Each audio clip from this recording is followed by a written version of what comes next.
Hello guys, I am Sarita and you are watching Sarita Biology classes. Guys, अभी हम लोग बहुत ही pandemic situation से क्रॉस कर रहे हैं और विगत 1.5 ईयर से इसी तरह के सिचुएशन से क्रॉस कर रहे हैं।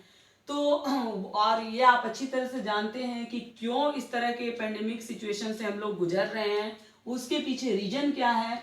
तो वो रीजन है बहुत ही माइन्यूट माइक्रोब्स है, वो है वायरस। और वो एक बच्चा भी जानता है कि वो उस वायरस का नाम क्या है, कोरोना वायरस।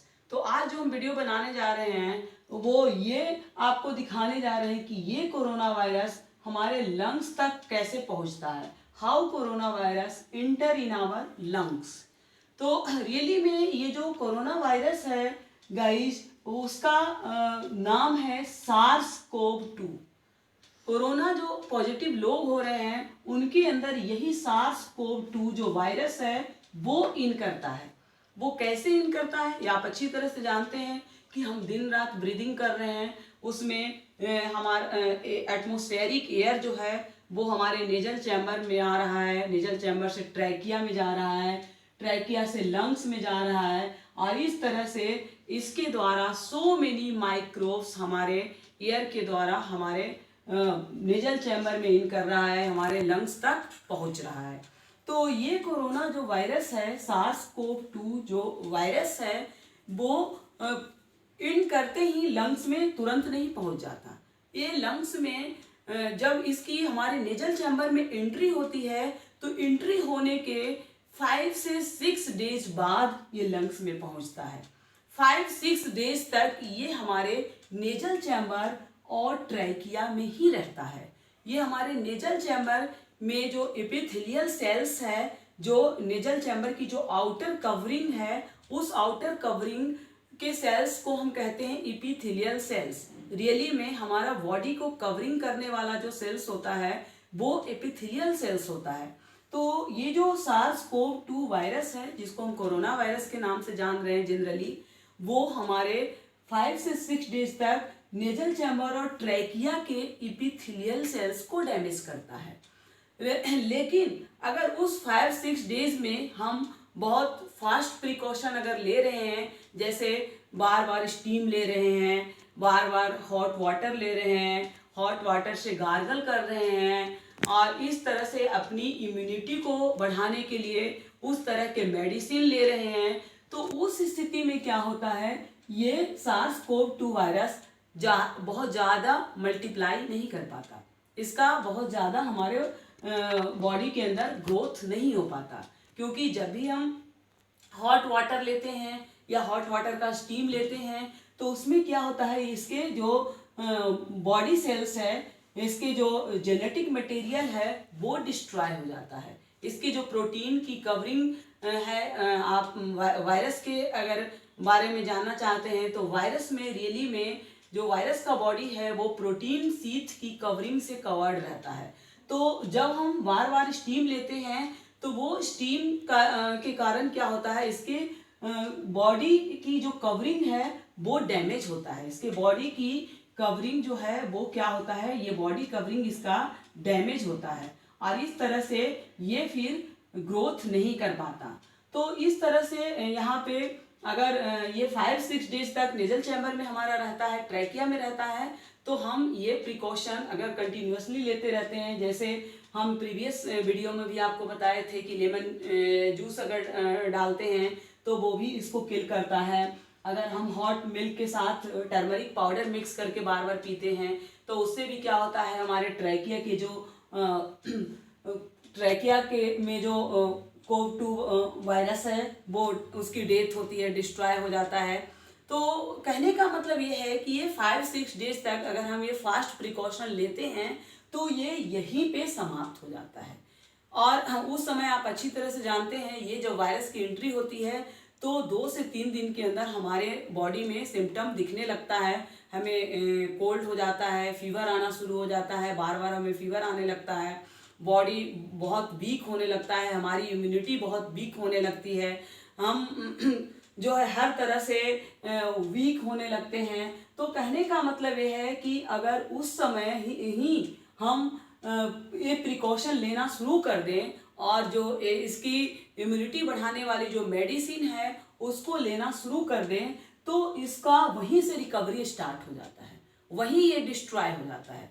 लेकिन अगर हम थोड़ा भी कैजुअलिटी वो 5-6 डेज में कर लेते हैं, अगर हम इन चीज़ों को नहीं लेते हैं, ना हम स्टीम ले रहे हैं, ना कोई मेडिसिन ले रहे हैं जो हमारी इम्यूनिटी को बढ़ाए, ना हम कोई इस तरह से हॉट मिल्क ले रहे हैं, या और भी जो चीज़ें हमने प्रीवियस वीडियो में बताए थे उन चीज़ों को अगर हम नहीं ले रहे हैं, तो फिर ये जो कोरोना वायरस है, SARS-CoV-2 जो वायरस है, वो ट्रैकिया को डैमेज करते हुए हमारे लंग्स के अंदर इंटर कर जाता है। ये देखिए हमारा लंग्स है, ये ट्रैकिया है जिसको हम विंड पाइप भी कहते हैं। अब ये ट्रैकिया नेजल चैम्बर, हमारा ये नेजल चैम्बर जो है वो ओपन हो रहा है ट्रैकिया में, और ट्रैकिया जो है वो ब्रोंकी में ओपन हो रहा है। ये ब्रोंकी है, दो जो ब्रांच लाइक स्ट्रक्चर देख रहे हैं, और इस तरह से ब्रोंकी से डिफरेंट जो आप देख रहे हैं इस तरह से ब्रांचेज स्ट्रक्चर, वो ब्रोंकियोल्स है। तो इस तरह से ये ट्रैकिया, ब्रोंकी और ब्रोंकियोल से होते हुए ये हमारा ये दोनों लंग्स हैं जिसमें ये SARS-CoV-2 वायरस की एंट्री हो जाती है। तो जब यहाँ ये इंटर कर जाता है तो इसमें भी जो है वो 2 फेज होता है। यहाँ पे भी पहले जब ये इंटर करता है तो उसका नॉर्मल फेज होता है, उस समय भी अगर हम एक अपना प्रिकॉशन लेना शुरू कर दें तो रिकवरी पॉसिबल है। क्योंकि जब ये इंटर करता है तो पहले हमारे ये जो लंग्स हैं, ये लंग्स के जो सेल्स हैं, बीच बीच में जो लंग्स के जो टिश्यू हैं उसको ये डैमेज करता है। ये देख रहे हैं बीच बीच में ये सारे क्या हैं, ये जो खाली स्पेसेस दिख रहे हैं that is lungs tissue, lungs cells. तो उसको ये पहले डैमेज करता है स्टार्टिंग के 2 और 3 डेज। तो उस पहले ये इसको डैमेज करता है, और उस समय भी अगर हम प्रिकॉशन लेने लगते हैं, बार बार अगर हम स्टीम लेते हैं, हॉट वाटर ड्रिंकिंग करते हैं, इस तरह से हम अपने बॉडी को वार्म रखते हैं, तो ये फिर डिस्ट्रॉय होने लगता है।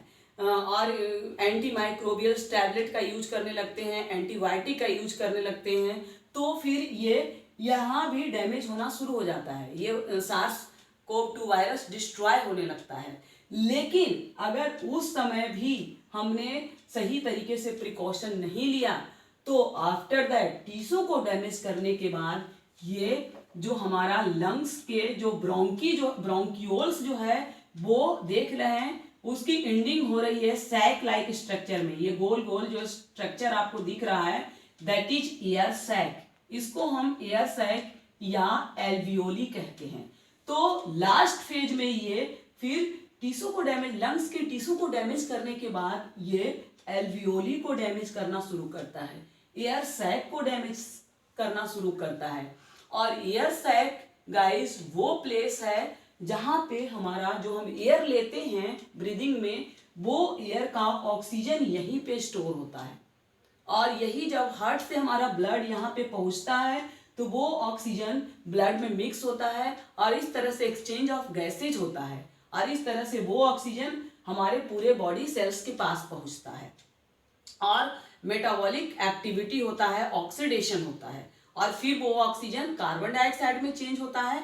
आफ्टर दैट वो फिर से रिटर्न होकर के डीऑक्सीजनेटेड ब्लड के साथ वो फिर से दोबारा हार्ट में आता है और लंग्स में आता है। ये सारी चीज़ें आप लाइफ प्रोसेस में ये सारी चीज़ें पढ़ना होता है स्टूडेंट को। तो यहाँ पे फिर से वो कार्बन डाइऑक्साइड युक्त ब्लड जो है एयर सैक में आकर के कार्बन डाइऑक्साइड स्टोर हो जाता है, और एयर सैक का ऑक्सीजन जो है वो फिर से ब्लड में मिक्स होता है। इस तरह से ये साइकिल हमारे बॉडी के अंदर कंटिन्यूअसली चल रहा है।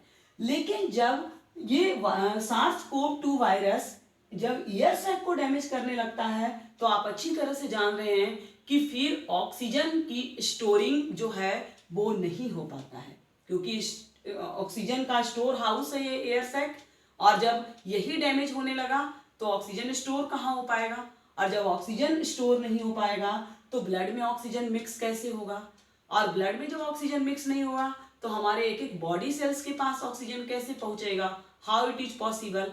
तो इस तरह से पेशेंट में ऑक्सीजन का जो लेवल है पेशेंट की बॉडी के अंदर वो डिक्रीज होने लगता है, और ड्यूरिंग दैट कंडीशन उन पेशेंट को ऑक्सीजन प्रोवाइड किया जाता है। एक्सटर्नली ऑक्सीजन सिलेंडर का यूज करके ऑक्सीजन हम पेशेंट को प्रोवाइड करते हैं, ताकि उनके बॉडी सेल्स तक ऑक्सीजन जो है एक लिमिट अमाउंट में पहुंचता रहे और मेटाबॉलिक एक्टिविटी बॉडी के अंदर कंटिन्यूअसली होता रहे।